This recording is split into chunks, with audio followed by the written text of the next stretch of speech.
கண்ணம்மா, என்ன பாட்டி, என்ன வேணும்? இன்னும் நீ பாத்திரமே தேய்ச்சு முடிக்கலையா?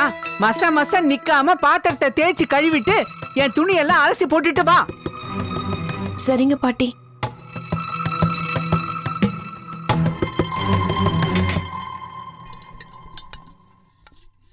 கண்ணம்மா, ஹாய்.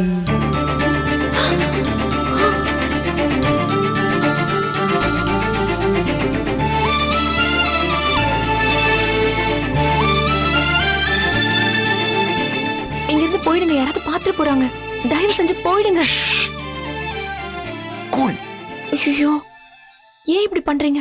என் கண்ணம்மாக்கு கையில அடிபட்டு இருக்குல்ல, அதான் சும்மா அப்படியே ஹெல்ப் பண்ணலான்னு வந்தேன். இந்த வேலையெல்லாம் நான் பாத்துக்கிறேன். டாக்டர் வேலை இல்ல இது. முதல்ல இங்க இருந்து போங்க. முடியாது. ஐயோ, போங்கன்றல்ல. நோ. ஐயோ, நான் எப்போ இதெல்லாம் பழகிக்கிறது? நீங்க எதுக்கு பழகணும்? நான் ஒரு கதை சொல்றேன், கேக்குறியா? ஐயோ, என்ன கதை? கண்ணம்மான்னு ஒருத்தி இருந்தாலாம். அவ பாரதி மாதிரி ஒரு அழகான பையனை லவ் பண்ணலாம். ம், நான் லவ் பண்ணனா? அப்புறம் என்ன, அவங்க ஒருத்தருக்கு ஒருத்தர் பழகி அவங்களுக்கு கல்யாணம்லாம் ஆயிடுச்சான். இந்த கண்ணம்மா ஆளுதான் பார்க்க விவரம் இல்லாம இருப்பா, ஆனா செம்ம ஃபாஸ்ட். கல்யாணம் ஆன ஒரே மாசத்துல கன்சீவ் ஆயிட்டானா பாத்துக்கோங்க. ஆ, அப்புறம் மயக்கம் வருதான், டயர்டா இருக்கான், வீட்டு வேலை செய்ய முடியலையா. அதனால அந்த நல்லவன் பாரதி இருக்கான்ல, அவளுக்கு 10 பாத்திரம்லாம் தேய்ச்சு அவளுக்கு உதவியா இருக்கலாம்னு முடிவு பண்ணிட்டான். எப்படி இருக்கு கதை? ம், நல்லாதான் இருக்கு. முதல்ல இங்க இருந்து போறீங்களா? இந்த பாத்திரம் எல்லாம் தேய்ச்சா நீங்க ரொம்ப டயர்ட் ஆயிடுவீங்க. அப்படி போய் உட்காருங்க. டயர்டாகாம இருக்கிறதுக்கு ஏதாவது ஒண்ணு கொடுங்க. பாரதி மாமா உடனே கிளம்பிடுவான். ப்ராமிஸ். என்ன கொடுக்கணும்?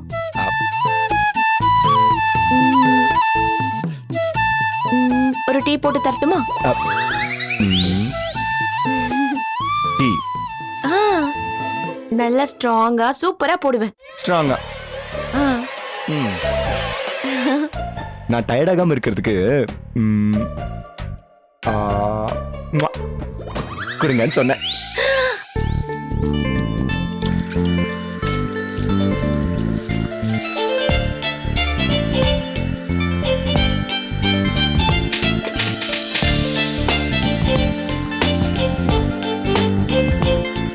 சரி, ஓகே ஓகே ஓகே, போதும் போதும் போதும். ஓகே, டயர்ட் ஆயிடுச்சு. உண்மையிலே எனக்கு இப்போ டீ தேவைப்படுது. போடுறியா? இருங்க, இதோ போடுறேன்.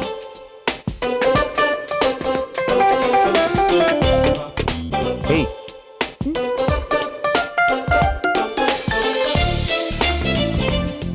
முதல்ல உன் கையால டீ குடிக்க போறேன். நான் முதல்ல சொல்ல ஆரம்பிச்சேனா நிறைய சொல்லுவேன். பல நல்லது முதல்ல செஞ்சது நீங்க தான். அப்படியா? ஆமா. எங்க சொல்லு பாப்போம். முதல்ல ஒரு ஆபத்துல உதவி பண்ணது நீங்க தான். நான் போலீஸ் கிட்ட மாட்டினப்போ ஃபைன் கட்டினீங்களே.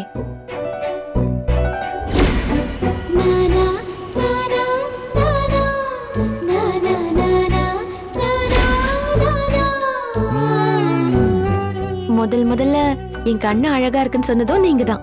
ஏய், ஆனா அது உண்மை. முதல்ல அது சொன்னதும் நீங்க தான். எது? அதான் அது.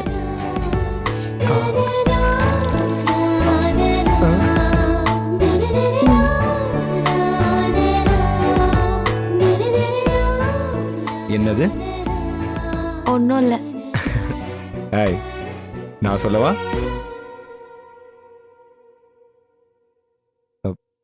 I love you.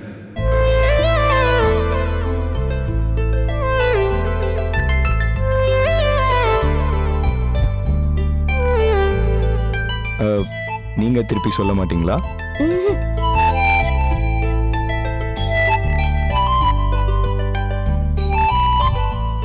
எல்லாத்த விடவும் மேலா என்ன முதல்ல ஒரு மனுஷா நினைச்சது நீங்க தான்.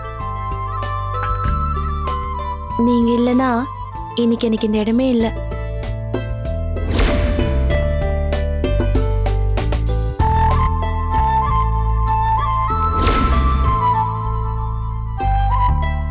இந்த மாதிரி கனவுக்குள்ளெல்லாம் வந்து யாரும் கதை பேசினதெல்லாம் இல்ல.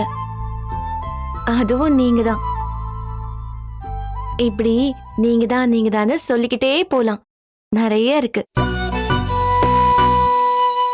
ஆனா கொஞ்சம் பயமா இருக்கு. எவ்வளவு பெரிய நெருக்கடியில வாழணும், வாழ்ந்துட முடியுமா? அப்படி வாழ்ற வாழ்க்கையை நான் சந்தோஷமா வச்சுக்க முடியுமா? எதை பத்தியும் கவலைப்படாத.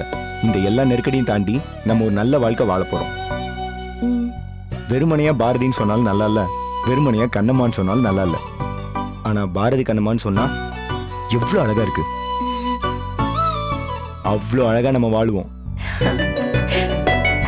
அம்மாக்கு ஒண்ணு பிடிக்காதுதான், ஆனா அம்மாக்கு என் மேல பாசம் அதிகம். அதனால மெல்ல மெல்ல எல்லாமே சரியாயிடும். நிச்சயமா சொல்றேன், ஒரு ஜெயில இருந்து உன்னை கூட்டு போய் இன்னொரு ஜெயில உன்னை போட மாட்டேன். கவலைப்படாத. நமக்கு கல்யாணம் ஆனதுக்கு அப்புறம் நீ என் மனைவி. உன்னை யாரும் கொடுமைப்படுத்த அனுமதிக்க மாட்டேன். இனிமே உன் வாழ்க்கையில முதல்ல நடக்கிற எல்லா விஷயமும் என்னாலதான் நடக்கும், நல்லதா நடக்கும். இதே மாதிரி நீ எப்பவுமே சிரிச்சுட்டே இருப்ப. அதே மாதிரி நானும் இப்படி எப்பவுமே உன் கூடவே இருப்பேன். ஓகே? பூனைக்குட்டி மாதிரி கிச்சன்லயே சுத்திட்டு இருக்க கூடாது. யாராச்சும் பார்த்தா என்ன நினைப்பாங்க? ஆக்சுவலா பாரதி வந்து கண்ணம்மாவோட ஷாலுக்குள்ள இருப்பான்னு நினைப்பாங்க. ஷாலா? இந்த முந்தானைக்குள்ள முடிஞ்சு வச்சிருவாங்கன்னு சொல்லுவாங்கல்ல. இப்பெல்லாம் யாரு சாரி கட்டுறா? அதான் முந்தானை முடிச்சுக்கு பதிலா ஷால்.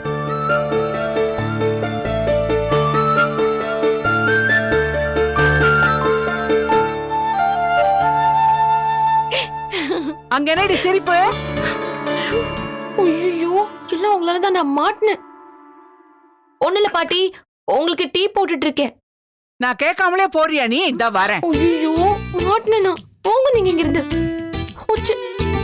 என்னை பத்தி என்ன நினைப்பாங்க பாட்டி? என்னடி தனியா புலம்பிட்டு இருக்க? என்னடி இது? பாத்திரம் எல்லாம் தேய்க்காம அப்படியே கிடக்கு. எங்க இருக்கு உன் மனசு? பாட்டி, அது விரதம் இருந்தேனா சாமியை நினைச்சுக்கிட்டே இருந்தேன். இப்ப கழுவிடுறேன் பாட்டி. நீங்க டீ சாப்பிடுங்க. கேட்காமையே எதுக்கு டீ போட்ட? எனக்கு தான் போட்டேன், விரதம் ஞாபகம் இல்ல, அதான். சரி இல்லையே. சரி, மச நிக்காம பாத்திரத்தெல்லாம் தேய்ச்சி கழுவி வை. மொழியே சரியில்லையே. அப்பா போங்க, எல்லாம் உங்களாலதான். பாட்டி எப்படி திட்டிட்டு போறாங்கன்னு பாருங்க. நான் இருக்கிறது உங்களுக்கு டிஸ்டர்பன்ஸா இருக்கா? அப்படி இல்ல, நீங்க இருக்க கனவு அழகாதான் இருக்கு. நிஜத்துல நீங்க இருந்தா இன்னும் அழகா இருக்கும்ல.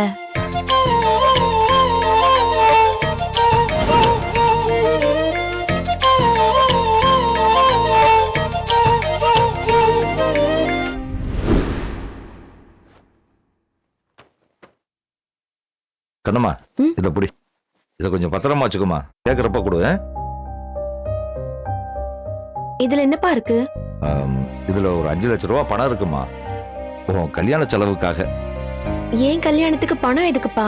ஏமா, சும்மா வெறுங்கையோட உன்னை அனுப்ப முடியாதுல்லம்மா. இந்த பணம் ஏதுப்பா? ஒரு இடத்துல கடன் வாங்கணும்மா, நீ உள்ள கொண்டு போய் வை. இல்லப்பா, இது வேண்டாம். இந்த பணத்தை திருப்பி கொடுத்துருங்க. இப்படி கடன் வாங்கி அப்படி ஒரு கல்யாணம் பண்ண வேண்டாம். இது அவருக்கு தெரிஞ்சா கூட வேண்டாம் தான் சொல்லுவாரு. புடிங்கப்பா.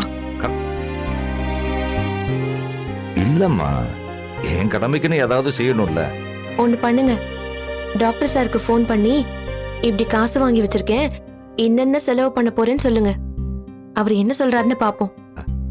அவர் வேண்டான்னு தாமா சொல்லுவாரு.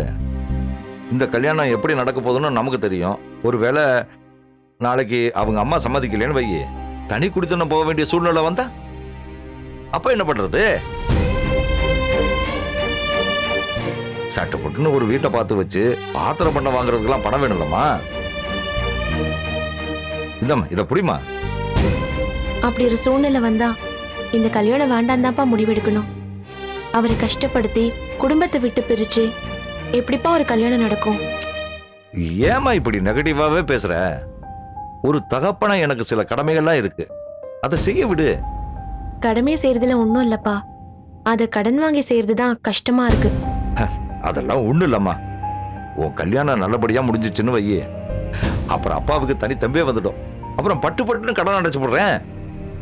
இந்த கடனுக்கு வட்டி இருக்காப்பா? வட்டியெல்லாம் இல்ல, கொஞ்சம் கைமாத்தாத்தான் வாங்கியிருக்கேன். ஆனா கொடுக்கும்போது ஏதாவது போட்டு கொடுத்துடலாமா? அப்பா யார்கிட்ட வாங்குனீங்க? நம்ம ஆனந்த தம்பி கிட்ட தாமா வாங்கினேன். என்ன நம்பி வேற யாருமா இவ்வளவு பணம் கொடுப்பா? ஆனந்த் அண்ணா தானே? அப்படின்னா சரி, நான் இந்த பணத்தை பத்திரமா வச்சிருக்கேன். ஆனா செலவில்லைன்னா அப்படியே தூக்கி கொடுத்துடணும். வீம்புக்கு உனக்கு அதை வாங்கி தரேன் இதை வாங்கி தரேன்னு அடம் பிடிச்சிட்டு நிக்க கூடாது. சரிம்மா, பணத்தை பத்திரமா உள்ள வை. இங்க பாரு, இவ்வளவு பணம் வச்சிருக்கணும் அவங்களுக்கு தெரியக்கூடாது. சரிப்பா. ஏமா பாரதி பேசினாராமா? பேசினாருப்பா. 2-3 வாட்டி கால் பண்ணிருந்தாரு. அப்புறம் நான் ஃபோன் பண்ணி பேசினேன். பேச பேச அவரை பத்தி நிறைய தெரிஞ்சுக்க முடிஞ்சதுப்பா.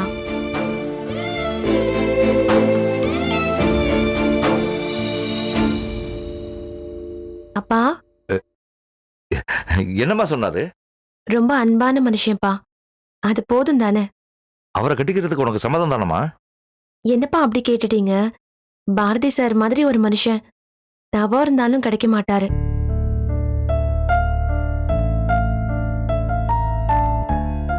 இல்லம்மா, பெரிய இடம். அந்த தம்பியை பத்தி இன்னும் கொஞ்சம் தெரிஞ்சுக்கலாம்னு தோணுதாம்மா? ஐயோ அப்பா, கடவுள் தான்ப்பா நமக்கு சோதனை தருவாரு.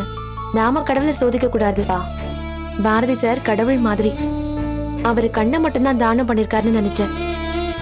அவரு தன்னோட ஆயுளையே தானம் பண்ணிருக்காருன்னு என்னை கட்டிக்க சம்மதிச்சதுல இருந்தான்ப்பா புரிஞ்சுக்கிட்டேன். இந்த வாழ்க்கை அமைஞ்சா எனக்கு 7 ஜென்மம் புண்ணியம்ப்பா.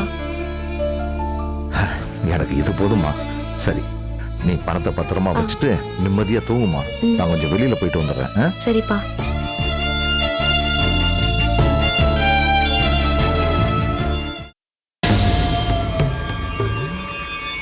ஒரு மகராசி மாப்பிள்ளையா வருவியான்னு மனப்பால் குடிக்க கூடாது. அதெல்லாம் கனவுல தான் நடக்கும். கனவு இல்லடி, நிஜத்திலேயே நடக்கும். அப்படி ஒரு இடம் தேடி வந்திருக்கு. என் 2வது பொண்ணுக்கு அமைஞ்சதை விட பெரிய இடம். நல்ல மனசுள்ள நல்ல மனுஷன், கோடீஸ்வரன். அஞ்சலிக்கு கிடைச்சது மாதிரி ஒரு பெரிய இடம். நல்லவரு, குணமானவரு, பணக்கார இடம். பண்பு, அறிவு, அழகு எதுலையுமே குறைச்சல் இல்லை. நீங்க ரொம்ப மகிழ்ச்சியா இருக்கலாம். அஞ்சலி, அஞ்சலி எந்திரிடி. என்னடி தியானமா நித்திரையா? எதுவா இருந்தாலும் அதுக்கு ஒரு பொழுது இல்ல. எழுந்துரு. தியானமும் இல்ல, தூக்கமும் இல்ல. நான் அந்த கண்ணம்மாவை பத்தி தான் யோசிச்சுட்டு இருக்கேன். இப்படி மல்லாக்கப்படுத்தி யோசிக்கிற அளவுக்கு அவ ஒன்னும் ஒருத்தே இல்ல. நமக்கு சமம் இல்லாத எதிரி அவ. சும்மா இருமா. நம்ம இந்த சோஃபாவே தேய்ச்சிக்கிட்டு அவளை இப்படி செஞ்சிருவோம் அப்படி செஞ்சிருவோம்னு பேசிட்டு தான் இருக்கோம். ஆனா எதையுமே செய்யல.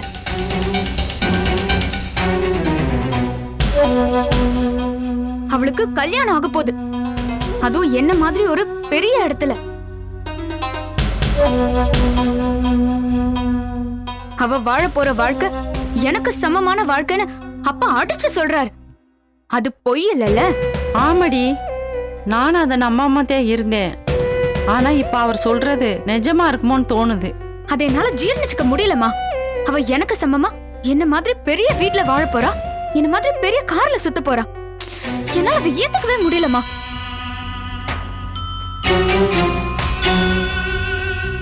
சின்ன வயசுல இருந்து அற்பமா பாத்துக்கிட்ட ஒருத்தி அண்ணாந்து பாக்குற அளவுக்கு போயிடுவாளோன்னு பயமா இருக்குமா. அவ நிலைமை மாற போகுதுன்னு அப்பா சொன்ன நாள்ல இருந்தே நான் என்ன பத்தி யோசிக்கிறத விட்டுட்டு அவளை பத்தி யோசிக்க ஆரம்பிச்சிட்டேன். திடீர்னு எப்படி உங்க அப்பனுக்கு இவ்வளவு பெரிய இடம் கிடைச்சது? வார்த்தைக்கு வார்த்தை அவனை பத்தி புகழ்றதும் அவங்களோட கல்யாணத்தை பத்தி பேசுறதும் உன்னை விட பெரிய இடம்னு சொல்றதும் சுத்தமா நல்லா இல்ல. ஆமாண்டி, அந்த மாயாண்டி பயல நல்ல சம்பந்தம்னு கொண்டாடிக்கிட்டு இருந்தவர் என் புருஷன். அவர் அறிவு அவ்வளவுதான். அதனால இப்படி ஒரு சம்பந்தத்தை தேடி போயிருக்க மாட்டாரு. இது தானா அமைஞ்ச சம்பந்தமா தான் இருக்கும். ஆமாண்டி, நீ சொல்றதும் சரிதான். மாயாண்டிய மாமனுஷன்னு நினைச்ச ஆளு இப்படி ஒரு சம்பந்தத்தை தேடி கண்டுபிடிச்சிருக்க வாய்ப்பே இல்லை. அப்படி தேடி வந்திருக்கான்னா அவன் திடீர்னு வந்து குதிச்சிருக்க முடியாது. இவளை அவன் ரொம்ப நாளா ஃபாலோ பண்ணியிருக்கணும். இவகிட்ட எதுலயோ மயங்கி இருக்கணும். அப்படி ஒரு அழகான ஆம்பளைய மயக்கிற அளவுக்கு இவகிட்ட என்னடி இருக்கு? என்னத்தை கண்டு அவன் மயங்கினா? உங்க 2 பேருக்கும் எதுக்கு இந்த ஆராய்ச்சி? அவனோட கொலம் கோத்திரம் எல்லாம் கண்டுபிடிக்கிறதுக்கு பதிலா இந்த கல்யாணத்தை எப்படி நிறுத்தலான்னு யோசிங்க. அவனை கண்டுபிடிக்கிறது ஒண்ணா அவ்வளவு கஷ்டம் இல்ல. அவனை நேருக்கு நேர் பார்த்த ஒருத்தன் நம்ம கூடவே இருக்கான். யாரு? மாயாண்டி. கோவில்ல அவன் கண்ணம்மாவை பார்க்க வந்தப்ப மாயாண்டி அங்க போயிருக்கான்.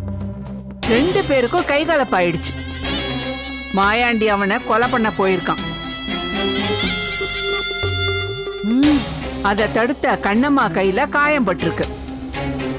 போலீஸ் மாயாண்டிய கைது பண்ணிருக்காங்க. அவரு யாருன்னு மாயாண்டி கிட்ட கேட்டீங்களா? அவன் யாருன்னு மாயாண்டிக்கே தெரியாதான். ஆனா அவன் அழகா இருந்தானா, கார்ல வந்தானா, வசதியான வீட்டு பையன் மாதிரி தெரியுதுன்னு சொன்னான். போதும், நிறுத்துமா. உங்க அம்மா வாயை மூடுறதுனால இந்த கல்யாணம் நிக்க போறது இல்ல. ஆமா, ஆனா அவன் நான் வாழ்ற மாதிரி நல்ல வாழ்க்கைய வாழக்கூடாது. அவ எங்க, நான் எங்க? அதுக்கு என்ன செய்யணுமோ அதை யோசிங்க. அதைத்தானடி நாங்களும் யோசிச்சுக்கிட்டு இருக்கோம். அந்த மாப்பிள்ளை யாருன்னு தெரிஞ்சாதானே கல்யாணத்தை தடுக்க முடியும். கல்யாணத்தை ஏன் தடுக்கணும்? கண்ணம்மாவோட கல்யாணத்தை தடுக்க வேண்டாம். அவ கல்யாணம் நடக்கணும். ஆனா அந்த கல்யாணம் யாரு கூடங்கிறது தான் முக்கியம்.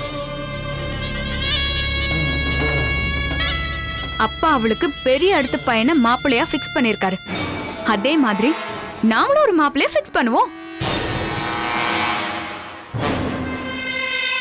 அந்த மாப்பிள்ளை மாயாண்டி.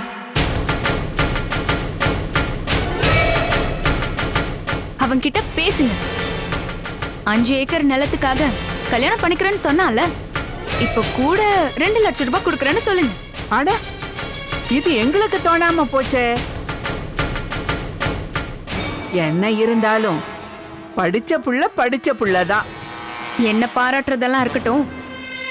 முதல்ல மாயாண்டி கிட்ட பேசி கண்ணம்மாவை தூக்கிட்டு போய் தாலி கட்ட முடியுமான்னு கேளுங்க. ஆமாடி, அப்படி ஒரு கல்யாணம் நடந்துச்சுன்னா அவங்க கனவெல்லாம் கலைஞ்சிரும். நல்ல யோசனை சொல்லிட்டேல, செஞ்சு முடிச்சிடுறோம். ஆண்டி வீட்டுக்கு போறப்ப அவளை தனியா விட்டுட்டு போகணுமே, அந்த மாதிரி ஒரு நாள் தனியா விட்டுட்டு போவோம். அன்னைக்கு மாயாண்டிய விட்டு அவளை தூக்க சொல்லுவோம்.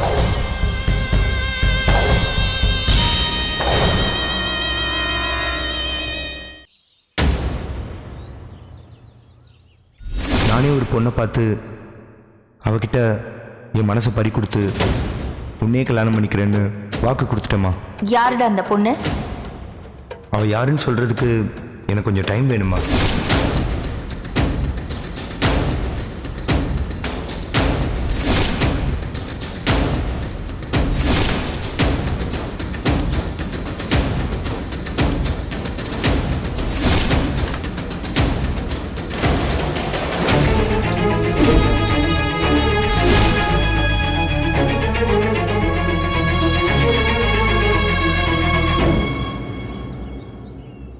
வணக்கம் மேடம். வர சொல்லியிருந்தீங்களா மேடம்? ஆமா, உட்காருங்க. கோயில்ல என்ன நடந்துச்சு? சண்டை முடிஞ்சதுக்கு அப்புறம் தான் மேடம் நானே போனேன். வழக்கமா கோயில்ல ஈவ்டீசிங் கேஸ் நடக்கிறது சகஜம்தான். மாசத்துக்கு 10-15 வார்னிங் இருக்கும். மேக்சிமம் கேஸ் ஃபைல் பண்ணாம விட்டுருவோம். இது பிசிக்கல் வயலன்ஸ்ங்கிறதுனால அவனை உள்ள தூக்கி போட வேண்டியதா போச்சு மேடம். நான் கேட்க வந்தது அது இல்ல. என் புள்ள பாரதி யாருக்காக சண்டை போட்டான்? மேடம், உங்க பையன் தெரிஞ்சதும் நாங்க எல்லாத்தையும் ஆஃப் பண்ணிட்டோம். பட் அவர் ஒரு பொண்ணை சேவ் பண்றதுக்காக தான் ஃபைட் பண்ணியிருக்காரு.